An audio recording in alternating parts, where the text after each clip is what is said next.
Y no solo me acosó a través de todo Oregón, se mudó de Michigan a Sacramento. Paige Van Sant tenía un acosador que la siguió a través de las líneas estatales durante años. Tabitha Ricci publicó 2 cartas después de que un fan se ofreció a pagar por fotos de sus pies e hizo que Internet explotara. Y Kayla Harrison estaba de pie en el escenario riendo, completamente inconsciente de que era la víctima de la broma. Otras historias son mucho más oscuras. Tabitha Ricci, los mensajes directos de fetichismo de pies que se hicieron virales. Para entender por qué lo que le sucedió a Tabitha Ricci importa, primero tienes que entender qué tipo de luchadora es y cuánto trabajo fue necesario para construir el nombre que de repente hizo que su bandeja de entrada fuera asunto de todos. Tabitha Ricci, Fabri Salto, conocida en la UFC como Baby Shark, nació el 21 de febrero de 1995 en Birigui, São Paulo, Brasil. No es una atleta casual que encontró su camino hacia las peleas profesionales por una coincidencia. Es el producto de 2 décadas de desarrollo deliberado e intencional en artes marciales. Comenzó judo a los 6 años, influenciada por su padre. A los 15 estaba entrenando Muay Thai. A los 17 había tomado Jiu-Jitsu brasileño. No solo participó en estas disciplinas, obtuvo cinturones negros tanto en judo como en Bello Achere. Se volvió profesional en MMA en 2013. Se mudó a Japón para encontrar competencia más fuerte cuando las oportunidades en Brasil eran limitadas. Se reubicó en Estados Unidos en 2017 y comenzó a entrenar en Paragon Bello Chache en Ventura, California, mientras también trabajaba con Knuckleheads Boxing. Mide 5'1" con un alcance de 61 pulgadas. Tiene victorias por decisión sobre Angela Hill, Tessia Pennington y Gillian Robertson, luchadoras que no son fáciles en ningún nivel de la división de peso paja. Logró una parada por TKO de Amanda Ribas en 2025. Su apodo, Baby Shark, no es marca. Describe la forma en que caza a los oponentes en la lona. Implacable, paciente, precisa, nunca desconectándose hasta el final. Nada de eso importaba al hombre que le escribió un mensaje después de UFC 285. En marzo de 2023, Ricci acababa de someter a Jessica Penne en Las Vegas, una actuación compuesta e inteligente técnicamente. Exactamente el tipo de exhibición de lucha que esperarías de una luchadora que comenzó judo antes de entrar a la escuela. Fue a su teléfono después, como lo hace todo atleta, verificando la respuesta a una gran actuación. Y encontró un mensaje directo esperándola. El fan comenzó con una proposición financiera. Le pagaría a través de una aplicación de efectivo o Venmo por fotos de sus pies o sus zapatos. Aparentemente no respondió porque los mensajes que siguieron se intensificaron. Preguntó de nuevo, suplicó, se ofreció a hacer lo que ella dijera. Y luego vino el mensaje que Ricci decidió que el mundo necesitaba ver. 3 palabras, pisa mi cara. Publicó las capturas de pantalla públicamente. Su título ¿qué? 2 letras. Sin ensayo, sin llamado a la acción. Solo la evidencia entregada directamente a su audiencia. Y el resto se lo dejó a ellos. La publicación se movió rápidamente a través de círculos de MMA. MMA Mania y Sportskeeda la cubrieron. Los fans pesaron la absurdidad de los mensajes, la ética de la exposición pública, lo que decía sobre el ambiente que navegaban las luchadoras femeninas en el momento en que una victoria las hacía más visibles.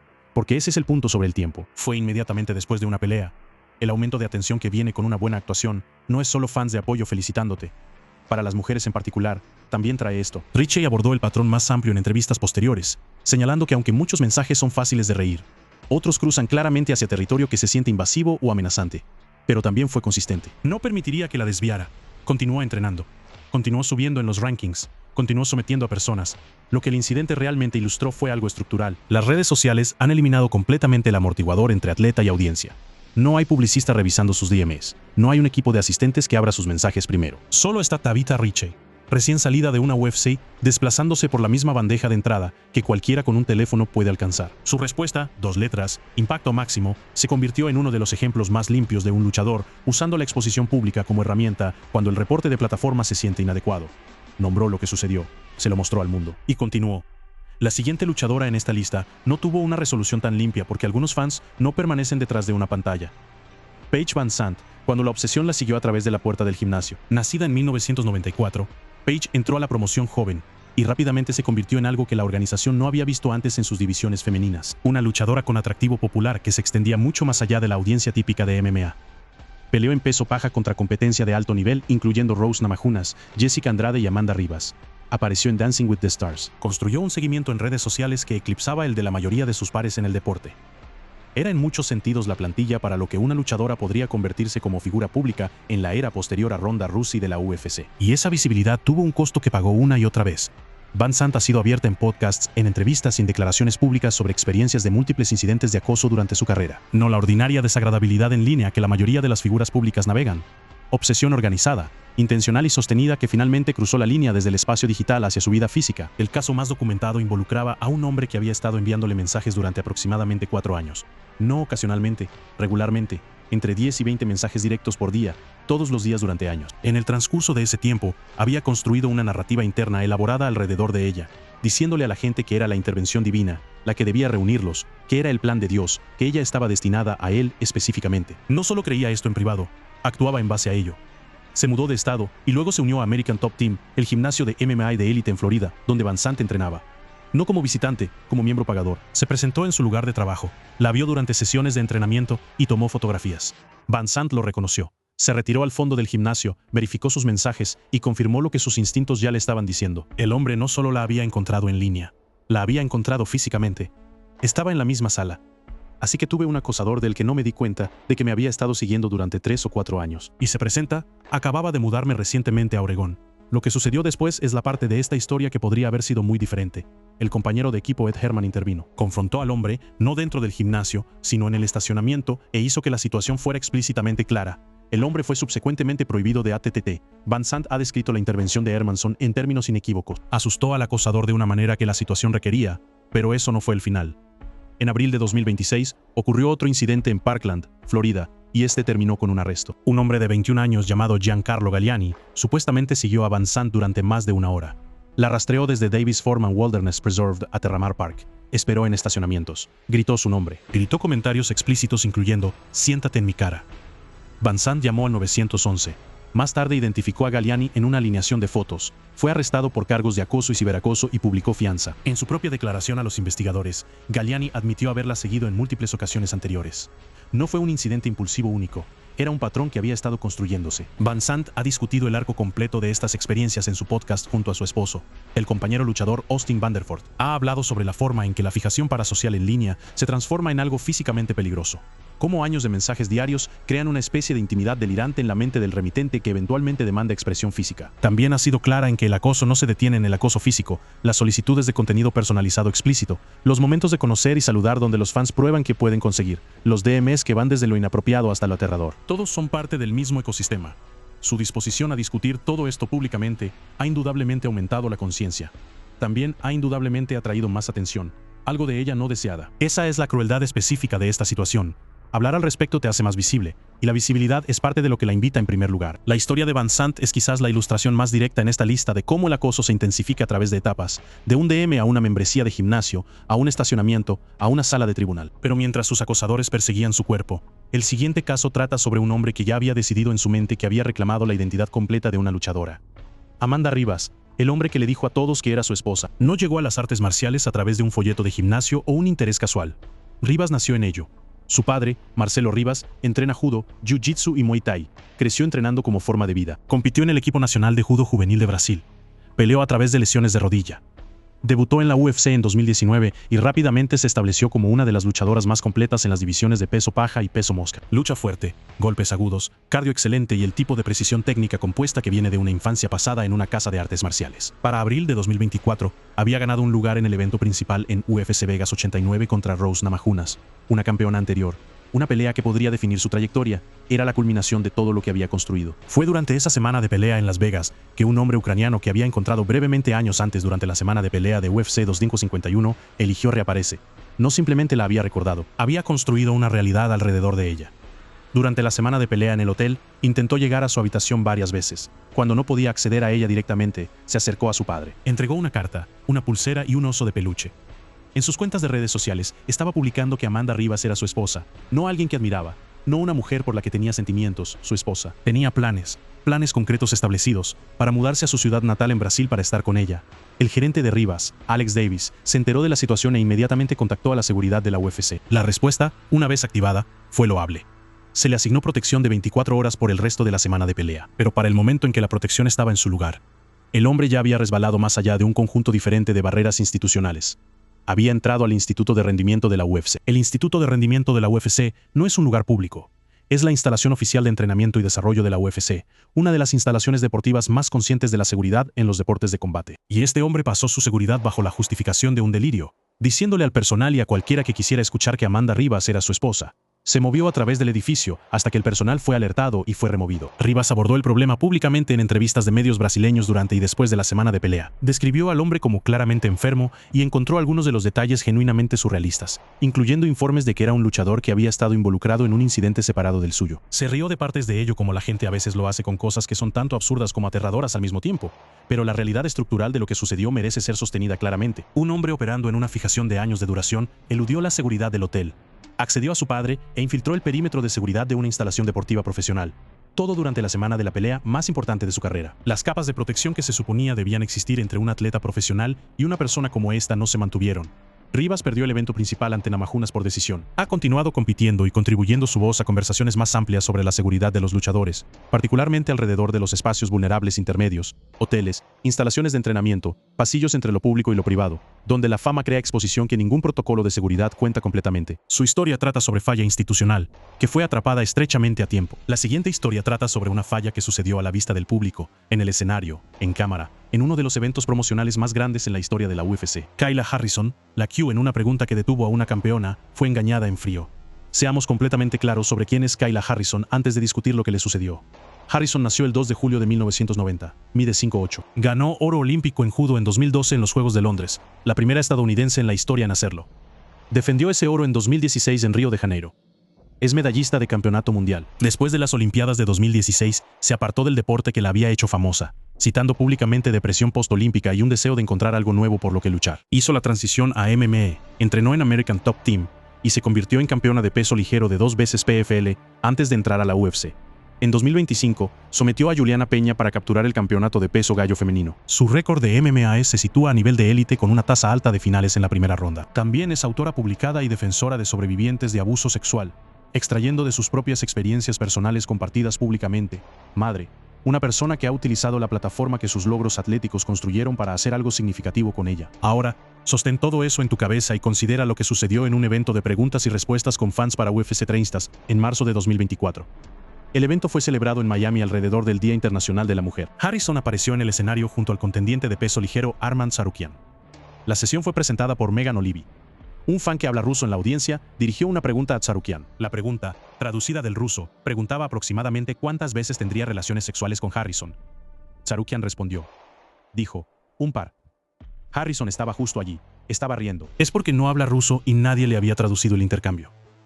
Desde donde estaba, dos hombres estaban teniendo una conversación de la que no era parte. Lo que no sabía es que uno de esos hombres acababa de responder una pregunta sobre su disponibilidad sexual, usándola como sujeto en su propia presencia. Cuando Olivi le pidió a Tsarukyan que compartiera la pregunta con la audiencia que habla inglés, se negó. La llamó una pregunta estúpida. Una evaluación correcta que llegó demasiado tarde, dado que ya la había respondido. Harrison se enteró de lo que se había dicho al día siguiente, después de que los medios de comunicación en idioma ruso habían circulado traducciones y la etiquetaron extensamente en su cobertura. Lo abordó en MMA Hour con Ariel Helwani y fue precisa en su respuesta. Dijo que se sintió como una idiota, no porque hubiera hecho nada malo, sino porque había estado riendo en el escenario mientras este intercambio sucedía sobre ella en una sala llena de personas que lo entendían. Llamó al momento desalentador e irrespetuoso. Señaló su currículum, 2 oros olímpicos, un título mundial, campeonato de la UFC, autoría y una carrera de defensa. Y preguntó qué más debe lograr una mujer antes de ser tratada como una atleta primero. También nombró el doble estándar directamente. Ninguna luchadora se pararía en el escenario en un evento promocional oficial de la UFC y sería preguntada cuántas veces tendría relaciones sexuales con un campeón masculino. La pregunta nunca sería formulada.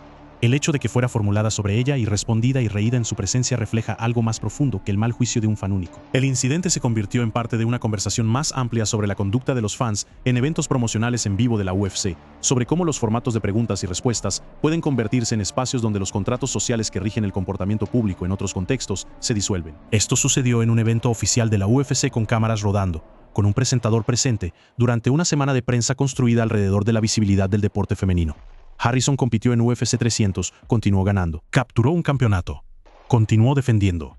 Pero el incidente está en el registro ahora. Una ilustración precisa y documentada de la brecha entre lo que una mujer ha logrado y cómo un segmento de la audiencia aún elige verla. Si ese incidente representa el acoso que sucedió en público y fue inmediatamente visible, la entrada final en esta lista trata sobre cómo se ve cuando el acoso se vuelve invisible a través de la repetición, cuando deja de ser un evento y se convierte en una condición. Claudia Gadella y Bete Correia. Cuando se convirtió en la vida cotidiana. Cada otra historia en esta lista tiene un incidente específico en su centro, un fan, un mensaje, estacionamiento, un escenario, un momento en el que puedes señalar y decir, aquí es donde las cosas salieron mal. Esta entrada final es diferente. No trata de un momento. trata de duración, se trata de cómo se ve el acoso cuando deja de ser un pico y se convierte en la línea base.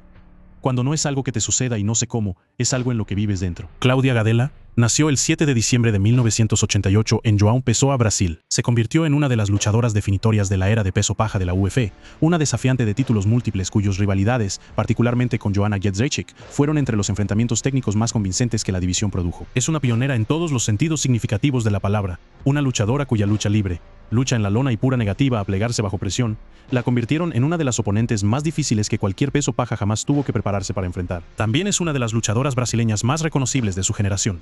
Bete Correia nació el 22 de junio de 1983 en Natal, Brasil. Compitió en peso gallo, se convirtió en una de las luchadoras femeninas más reconocibles de Brasil, y en 2015 desafió a Ronda Rousey por el campeonato de peso gallo de la UFC. Tenía una personalidad audaz y confiada que era genuinamente difícil de ignorar, no alguien que se mezclara en el fondo de ningún evento en el que apareciera. En 2016, ambas luchadoras se sentaron por separado con el medio brasileño Combate, para entrevistas que corrieron el telón sobre cómo se veían realmente sus vidas digitales diarias en el pico de sus carreras. Correia describió recibir entre 7 y 10 videos por día en Snapchat e Instagram.